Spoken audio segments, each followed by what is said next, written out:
All right, you are listening, watching, Live by a Code Alamo. We brought this back for 2026. I know you thought it might have been just a, all right, you are listening or watching Live by a Code Alamo. I know that you thought this was something that was done in 2025, but here we are in 2026 and we're bringing it back. It's something that we need to keep on working on. And as you know or don't know, what we were doing beforehand was focusing on pop culture. I was doing like a top list here and there. I was talking with artists around the community that are outside of Asheboro or inside of Asheboro, and that's what Live by Code Alamo was. Is just something that kind of like offsets everything and just and go for it. So something big happened this weekend through pop culture, through film work, and through television. The Euphoria season 3 ended, and what we can understand is there won't be any more Euphorias. However, people years from now may, be able to reinvent or jump off, or who knows. I've learned in filmmaking, I've learned in being a film watcher and an audience that you never know if it's going to be the end, because Peter Jackson was supposed to be done with the Lord of the Rings and no more of it, and here we are. We know that something else is in the works. So anyway, for right now, we know that Euphoria is gone and will not be back. And I want to say that I was late to the party for the first 2 seasons. I watched that in 2023 and 2024. And I was really hesitant to watch it up until that point. Number one, we were living in a different place, different house, and it was really hard to watch anything like that with my kids around, because there was no like cutoff area. So that was like the first thing. And I knew it was kind of over the top because it's HBO, and I knew that the content was, above and beyond. So nonetheless, I was late. When we moved into the house we're at now, there was more room, and I can kind of separate myself and put headphones on, and I began to watch it. And I swear, like, I've never in my life, and I've watched a lot of films, I've watched a lot of television shows, sitcoms, whatever you want to call it, and I never really have been so emotionally invested. And that's a really, that's not really the best way to even talk about it, because it was much more than that. I resonated with a lot, and a lot of the characters. You felt the same ways as a lot of those characters, and this is at that point I'm 43, 44 years old, and these are high school kids that these stories are about, and it just really kind of opened my eyes up to understanding that when we were growing up, there was really nothing that could touch on those topics quite like Euphoria does. And now I don't know how it resonates with the youth. I know that it's very overhyped with that generation. They love it. I don't know if they kind of get the context that I'm getting. I don't expect them to, but it was refreshing to kind of see this awareness of, number one, addiction, and how complicated and complex that was. And honestly, that was really a huge inspiration. Euphoria was a huge inspiration on how I created I Lost an Angel in LA, the complexity of human nature.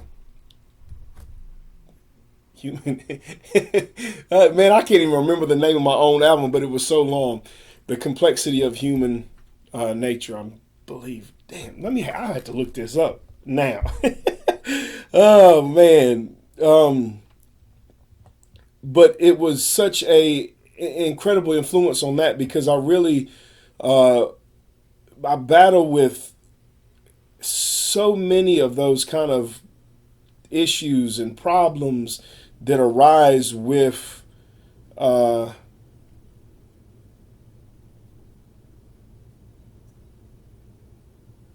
I will be damned.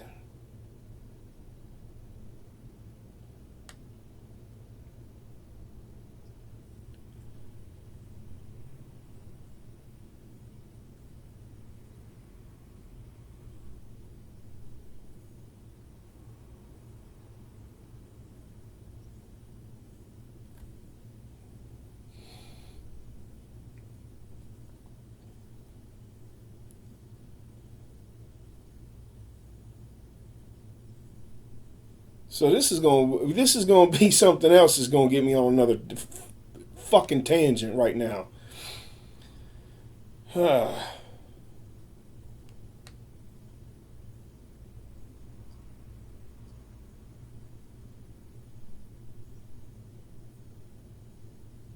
right, not human nature. I lost an angel in LA, or the complexity of human emotions. Now let me get back to that. Now I just looked that up because I couldn't remember if it was human emotions or human nature. I looked it up on my artist hub, and all three of the albums that I did in 2023 are no longer on the internet. So that's news to me, and really upsets me. But it just I'll go on about my business through that, to that, and focus on Euphoria. So anyway, that was such a critical part of me writing those songs and being a part of that kind of funnel and flow of thinking. And there's not many shows like that or films that have a special place in my heart for the topics that I battle with myself every single day. And it was like I could relate to some level of each and every one of those characters for the first two seasons. Now, this is where I battle with season 3 a lot. My love-hate relationship with that is confusing. It's brand new, though. I will have to, think about it, digest it, really unpack it. But the whole time, I'm irritated that Hans Zimmer was the composer for this season. I know things, fell apart personally with the behind the scenes and who was working and what happened. That's Hollywood. That's how things are going to get. I understand that. But, they could have chosen someone else other than him to make it kind of stick through that Euphoria 1 and 2. Now, with that being said, maybe that was their purpose all along. Maybe it was that intention all along. Maybe that's exactly what they wanted, which we'll never know unless we can actually talk to them, unless one day I'm in LA or Hollywood and I ran into somebody that has been a part of that and written that and understand that I can ask. But it just never fit. It never fit from the first episode of season 3 for me. It never fit. And then going through there, and then you just start seeing how, none of these feelings you get were there for the first 2 seasons, or you're not getting them again. You're getting a whole, you're getting a more, diluted. You know what I'm saying? I think it's more watered down. And then a lot of shock value here and there. Like, now I don't know if that is it has a special place into the storyline of it. It may or may not. I'll have to really, like I said, unpack that. But my general takeaway from all of this is that I really don't know if it was an intentional thing or it really just all fell apart. And it could be either one. And that's why I'm talking to y'all about it, confused about it myself, because you see these, just the relationship between Rue and Jules. The end of it is just nothing. You get nothing. You get her painting something, not saying a word, her, sugar daddy giving her a kiss on the head, and then that's it. Now, this is me playing both sides, not playing both sides, but then I understand that is actually really close to real life, like really, really close to real life. And the things that are said from different characters, see, like, now this is where I have to look it up on the internet to make sure that I'm saying the names right. Cassie. So Cassie saying, as she's sitting there talking with her sister is Lexi on here. And this is the only thing to me that hit home in all of season 3. The only thing, there's one that's close to it. The only thing that hit me in season 3 that had any kind of emotional impact as the first 2 seasons is when Lexi said how she felt about leaving it with Rue, which is, if you have ever battled addiction, if you ever have anybody that you love battle addiction, you know how hard that is when it is all done and the last thing you left off with was saying something or being some way that you can't take back or reconcile. And that's something that can fuck you up for the rest of your life. And she did that. And then her sister just loosely said, you know, she was a junkie. And then you look at it and it's like that whole conversation and her saying that, I don't know if it is, you know, I don't know how loaded that thing is, because you see this whole season where she does nothing. She does nothing. I don't remember her having a drink. Maybe she had drinks. I can't remember. But she is as sober as you've ever seen her, with a stronger mentality. She's feeling like she's getting closer to a God, and she feels like God is talking to her. So you're seeing that, and then you see Cassie say that one line, and like it just really mind fucks me up, because I don't know if that line alone like reinvigorates the persona of Cassie with the rest of the things that's going on. But her husband, that's another thing. Like, her husband got it's just so wild. I don't want to keep on going on about this, but Euphoria 3 is a wild ride, and for some reason it began to become some Pulp Fiction, and not Pulp Fiction the movie, Pulp Fiction like the Pulp books that they used to have. It gave me those vibes, those Western, it turned into like a Western somehow, and it just, all that stuff was confusing. But like I'm talking to myself back and forth, and like it just the way that Rue ended, to me, it's so hard to swallow. No pun intended. And it's just, you know, she took the pill. She obviously didn't take the whole bottle of pills. You get into a situation like that, there is absolutely no way out. Being into that situation is even worse than the addiction. And for her not to be fall victim to the addiction, because like me watching, I'm thinking like when he looks over to the bottle, is the bottle completely empty or is the bottle full? And the bottle was full. Like, it looked like the bottle was just as full as it was when Alamo gave it to her, which just opens up the whole thing, that she was just using that one. She said, I used to love these. And you could tell she had a grasp on it. Like, you could tell it could be just this one and that's it, because her hand is messed up and it may really help the pain. You could tell that. And that's like, that's kudos to Zendaya. That's kudos to her whole journey up to that point and how she executed that role. And just that alone, it's devastating, and that's real, and it's real life. And that's where that's where I think that the end of it all kind of like makes more sense, because it is really close to real life. All that stuff really happens, all that, I've been on a lot of blocks. I've been on a lot of sides of a lot of things.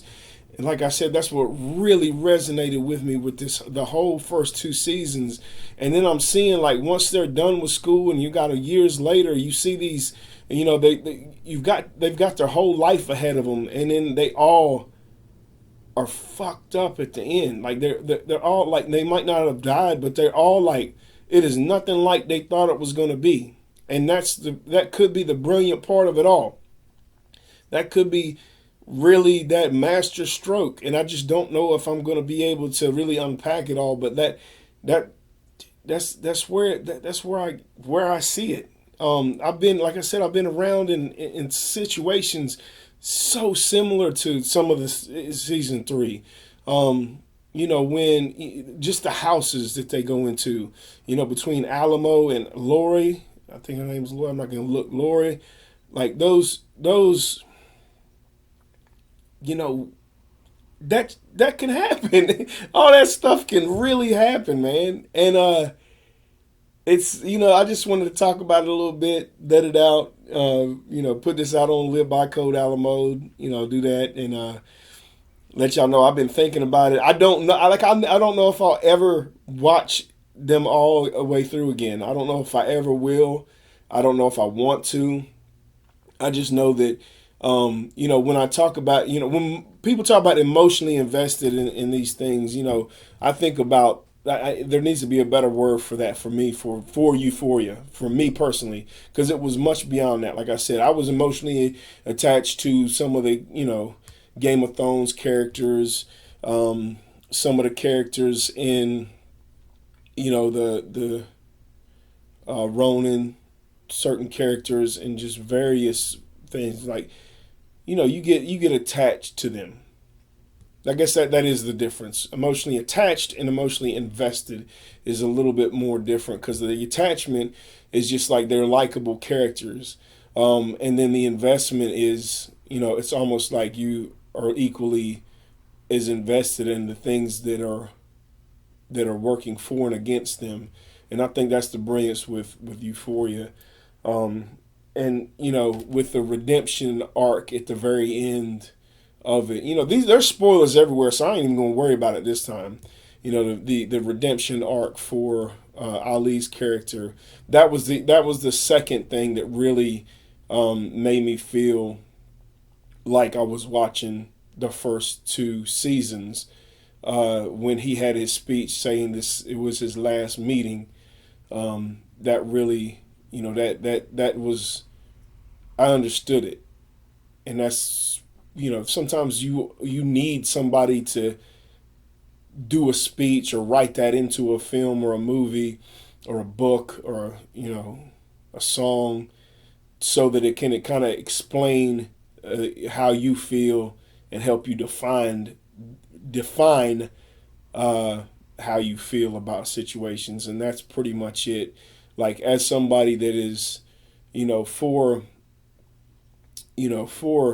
25 years, really battled heavy with various forms of addiction, or had many people that I care about, die from overdoses, and die from alcoholism, or die from heart failures associated, like, just all these things. Like, it just, how he said that speech, really, it didn't make anything all right. It just put it into perspective to where, like, somebody at least understands the way I feel and can put it into words, so that whenever I need a reminder, I can just go back and listen or watch his speech in that sense.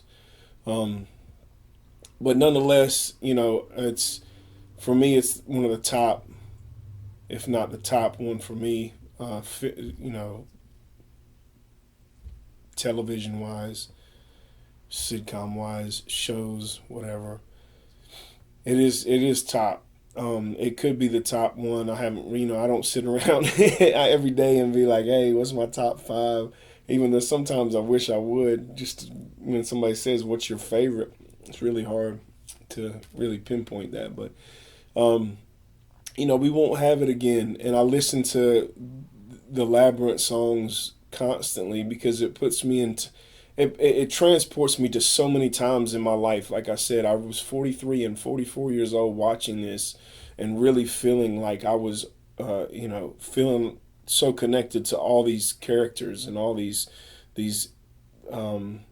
predicaments and all these ups and downs that we're going through, and just like, things that I've never told anybody in my life that I was going through. And, you see it, played out on a screen. You see it played out through hours and hours and hours of seasons. And it really, it really is, it's therapeutic. It brings your self-awareness to a higher level. And I can't say enough about it. Like, when it's all said and done, this is kind of like a reflection for me to talk to y'all about it. When it's all said and done, like, I feel more and more comfortable with how it did end, even though I'm confused about it.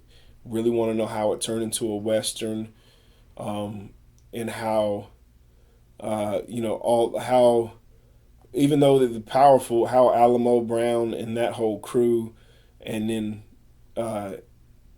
got to be like immediately in there, which I mean it works. I just want to know like what. I don't want to know. I don't want to know. It's just it doesn't kind of match up with the rest of the flow, but it began to flow its own way, and all that. So anyway, check it out if you haven't yet. You got to have some open minds to see it, and not get lost into what they when they did do it. If it was shock value or not, who knows? It didn't bother me, and it also didn't bring anything to. It didn't bring anything. It didn't enhance the show to me. It did get talked about every week, so that might have been the goal. And yeah, I'm gonna stop. I'm gonna shut up. Join us August 7th through the 9th at the Sunset Theater for our third annual Mightier Than a Sword Awards. It's a film festival that I started here back in 2024, and it's been a beautiful, powerful cultural and arts event. And I want to see you there and help our community be aware of what we have to offer. Much love, y'all.